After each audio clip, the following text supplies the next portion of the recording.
You get one. You get to have one performance like this. Caps lose 7-1 to the Ottawa Senators in a game that could only be appropriately described just the way that I put it in the title of this video here, WTF, which of course stands for either what the fuck or wet terrible fart, which is exactly what the Washington Capitals laid all over the ice tonight. Yes, they were on a back-to-back. Yes, they were on a back-to-back with travel. Yes, they had their backup goaltender in net. Their backup goaltender, who happens to be very good, by the way. Yes, they had some injury concerns. Yes, that is all valid. That is all fair. I still do not want to hear it. It's the Ottawa Senators. It's the Ottawa Senators without Brady Tkachuk. They just got outshot 34-13 by the Ottawa Senators without Brady Tkachuk on their home ice, on the Washington Capitals' own home ice. That is, as head coach Spencer Carbery called it after the game, embarrassing. And yeah, just to reference the injuries for the Washington Capitals that happened in the first period here tonight, because I do have to reference them because they are important, and certainly one of them is going to be very important going forward. Matt Roy, he gets nailed with a puck just a couple of minutes into this game, right in the face. He is bleeding all over the ice, like I am talking horror movie scene fitting for Halloween coming up here. Trail of blood behind him as he gets himself over to the bench and eventually to the locker room to get stitched up. So that was a gory scene there, much like this game was a gory scene. And then Dylan Strome. This is a really bad one here. The Caps top line center. He goes very hard into the boards. Appears to get his leg twisted up underneath of him, and he would leave the game. He would actually, initially he would come back, so he's down the tunnel. He couldn't get himself off the ice, first of all. He had to be helped off the ice by two people just to get him over to the bench and get him down the tunnel into the locker room. He did come back. He did test it out, take a few, laps around, testing it out during one of the TV timeouts. He then sat himself back down on the bench, waiting for his next shift. He played that next shift, actually took a shift there, trying to skate it off, and then he did have to ultimately leave the game again, and he would not return to the game after he left the game that second time. So that, I cannot understate that. That is absolutely terrible news for the Washington Capitals there, with Dylan Strome going down injured. He ended up playing just a little over 2 minutes in this game, did Dylan Strome. And yeah, we are just crossing our fingers right now because this guy, he's our top line center, obviously. He was a point per game player for us last season. He's setting career highs every season that he has been with the Washington Capitals. And obviously he was our leading point scorer last season as well, was Dylan Strome. So this is a massive blow to the Caps if this is going to be a long-term thing. So we will just cross our fingers, put it out into the universe there, good vibes, hoping for the absolute best for Dylan Strome so that we can have him back quickly. He is obviously critical to this team's success. Matt Roy, at least, with half of a new face, did return to this game. So the Caps got him back. So that is at least one bit of good news for the Caps on this night. So first period, scoring, right? The Ottawa Senators, not even 2 minutes into this game, Dylan Cousins, he scores on the Senators' first shot of this hockey game. However, there wasn't much that Charlie Lindgren could do on this one. It was a nice tip, a nice deflection in the slot by Dylan Cousins.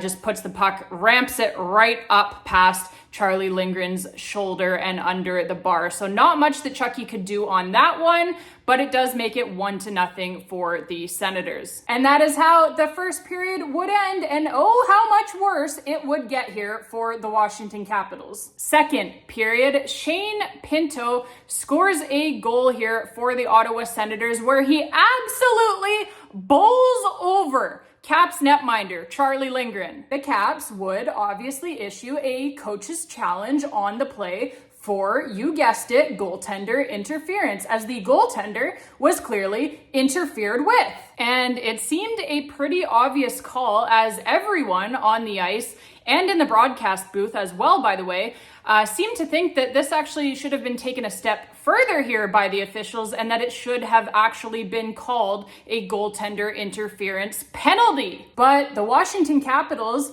again, do not get what seems like an obvious call here. And so they again get tagged with a delay of game penalty for the inexplicably failed coach's challenge. And just like what happened in the 4-3 loss to the Vancouver Canucks, they get scored on during the delay of game penalty. And so what could have, and in this case, probably definitely should have, still been a 1-0 game here, it quickly turns into a 3-0 game, just like it did in that game against Vancouver. And honestly, if you're the Caps coaching staff, just don't issue a coach's challenge for anything anymore, because this seemed like it should have been one of the easiest calls in the world, and yet you still do not get the call, and so you find yourselves on the penalty kill here again. And I know it might seem like I'm getting pretty worked up here for this being only 9 games into this regular season. We've had just a few coaches' challenges so far this season, but I mean, like, I'm not just talking about this season. I'm talking about this goes way, way back with the Washington Capitals. They never seem to get these calls, these so-called 50-50 calls that can go either way. They're almost rocking a 0% here, folks, okay? Like dating back to last season. I mentioned it in a previous video here this season. I believe it was during that game against the Vancouver Canucks that the Caps started last season as well 0-for-7 on coaches' challenges. They literally lost the first 7 coaches' challenges of the season. So these 50-50 calls, they don't seem to be so 50-50. Certain other teams around the league I know that win them all the time, okay? Pittsburgh, Toronto. What, the War Room is in Toronto, you say? Huh, that's weird. Bunch of Leafs fans working in there, I wonder. Anyways, yeah, it seems to be the same teams always who get these types of calls and the same teams who do not. So just forget the coaches' challenges. Okay, again, this was not the reason for the loss today, but it did certainly get the loss started. It got this game well out of hand here for the Washington Capitals, moving it, like I said, from just a 1-0 deficit to a 3-0 deficit, which, with the way that the Caps were going to play today, quite frankly, seems insurmountable, even being at just 3-0. And it got way worse than that. And I don't really feel the need to go into all of the gory details. Real life is gory enough. We don't need to do that here. So let's have a look here, shall we? So yeah, 3-0 goes to 4-0, which goes to 5-0. And then yay, brief moment of happiness as Trevor van Riemsdyk scores his first goal of the season. Good for him. Moment of happiness there, like I said. And then 6-1, and then 7-1, and then good night. Oh, you guys, I'm so cranky right now. My Blue Jays lost tonight as well. Not a good night to be Janaea. Let's just put it that way. We did also almost have a goalie fight in this game if the linesman would ever get the hell out of the way of us as hockey fans having a good time. Like, it's a 7-1 game. You can't let us have this. The linesmen, haters of fun, apparently, they break it up before it even has a chance to get started here after Lena Solmark skated down to say hello to Charlie Lindgren at the Caps end of the ice. The Caps backup netminder had not been happy, and he had seen about enough after being crashed into like a freaking bowling pin and it going uncalled here for the umpteenth time in this game. So he decides to take matters into his own hands, given that the game was already lost on the scoreboard at this point. Chucky, he joins a melee behind his own net, and he is getting into it with one of the Ottawa Senators players who had just crashed into him. And I love this from Charlie Lindgren. Fuck yeah, buddy. If the referees are not going to do anything to protect you as a goaltender in your own real estate, in your own crease, then you and your teammates are going to have to do it yourselves. And that is exactly what the Caps and Charlie Lindgren did here. So that was another part of this game that I truly loved. on a night where, let's be honest, the moments to love here were so few and far in between for the Caps. All in all, just an ugly game for the Caps and by the Caps on the second half of a back-to-back, as mentioned off the top. But I really don't feel like cutting them any slack for that, to be honest with you, with the 7-1 score.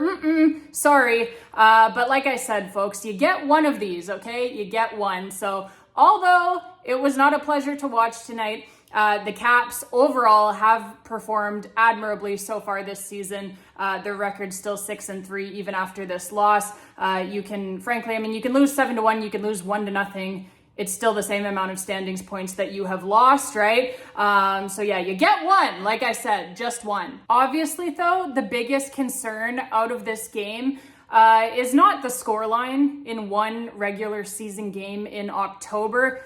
No, folks. The biggest concern here by far for the Washington Capitals is the health and status moving forward of their leading scorer from last season in Dylan Strome. You really hope that he will be okay and that it is nothing long term after he is forced to leave this game early due to injury. That's one player with all that he does who I really think that the Caps could ill afford to lose for any significant length of time. So Dylan Strome, if you're listening, if you need a new knee, if you need a new ankle, you need a new leg, I'm here for you, buddy. I got you. You can have mine. And I didn't even mention that this game was Alex Ovechkin's 1,500th career game in the National Hockey League. But you know what? I honestly don't think Ovi himself would even want me to mention that right now, not given the way that this game went for his Caps and the score by which they lost. Alex Ovechkin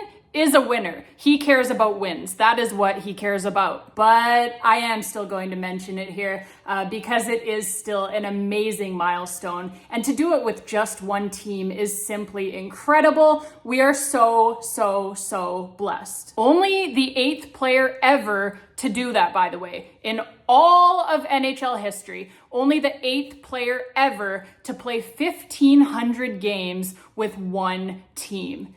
Insane. I repeat, we are so blessed. All right, babes, enough reliving this one. What are you, a masochist? Seriously, watching this video after that game that we just witnessed?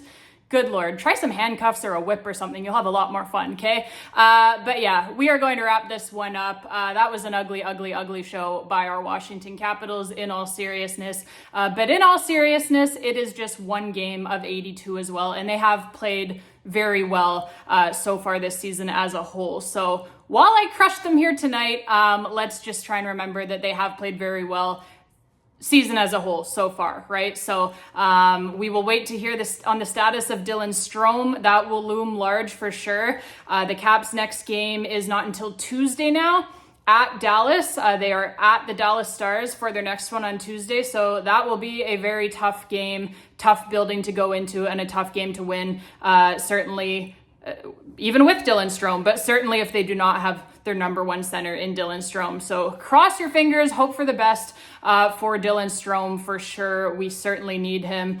And yeah, for the Caps, like they play Tuesday at Dallas, and then I believe they don't play again after that until I think it's Friday at home against the New York Islanders. So hopefully for Strome, hopefully it's something like day to day and those extra days off in between, hopefully can make it so that he misses a minimal amount of games for the Caps. So that is what we will hope for, that it's nothing too serious. But yeah, babes, just wanted to thank you all so much again for watching. As always, appreciate all of you guys so much. Appreciate you guys tuning in even after a loss like that. I know sometimes hockey's like the last thing that you want to even hear about after the Caps play like that.